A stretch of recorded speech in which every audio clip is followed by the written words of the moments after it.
helulu belube helulu belube helulu belube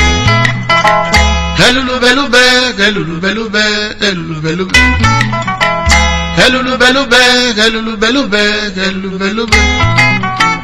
helulu belube helulu belube helulu belube abuna namu no so na namakare kwemu je ya beku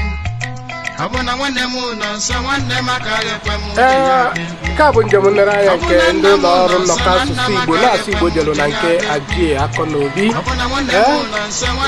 Ichie Ụzọkwe na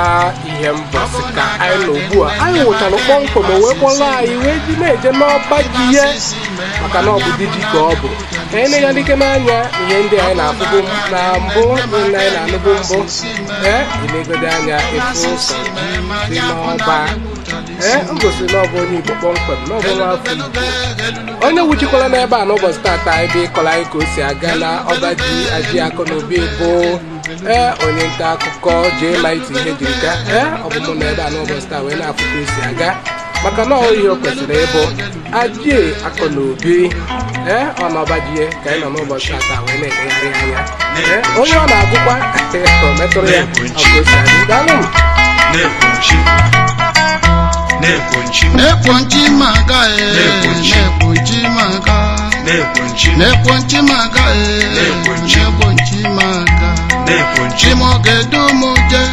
na chimogedu manata chibe made kwetarona na chiya manata loya chibe made kwetarona na chiya manata loya neponchi maga neponchi maga neponchi maga Ajie Akọnobi mighty DJ nke izizi n'ihe mbọsị yes a na-ama aka onye nlere anya na background gị kịta amarago ihe mere yes anyị kelere gị thank you biko ka anyị mara aha gị nwa bụ Ajie Akọnobi na ụmụ na ihe mbọsị onye na-achọ ka eme ezigbo ife buluke n'ụzọ gosi n'ime ezigbo ife site n'ime ezigbo ife maka na ife ọma na-akpọ ife ọma ofe ewepụtakwa igwe ọzọ anachighị aba n'ọnọdụ na ọ bụrụkwa ịkụọ mkpụrụ ose ịtụ anya ka ọ mịala Chukwu debere ọ bụ ha mmadụ debere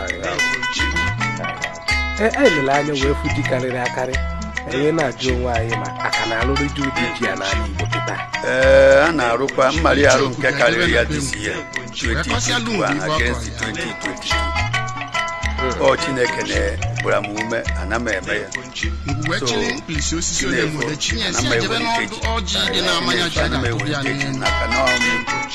afọ ọdụmkpa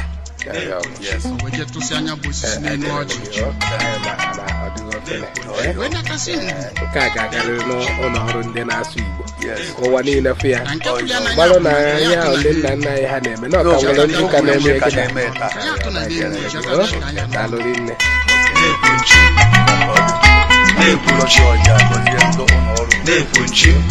wesi akedu ke n'ive n'isi ọ na-eme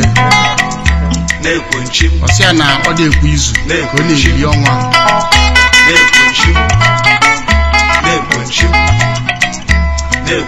nwa na-anwụnarị ya ọ na-abịa nwa anwụnarị ya na ya nwere ife a ga-eme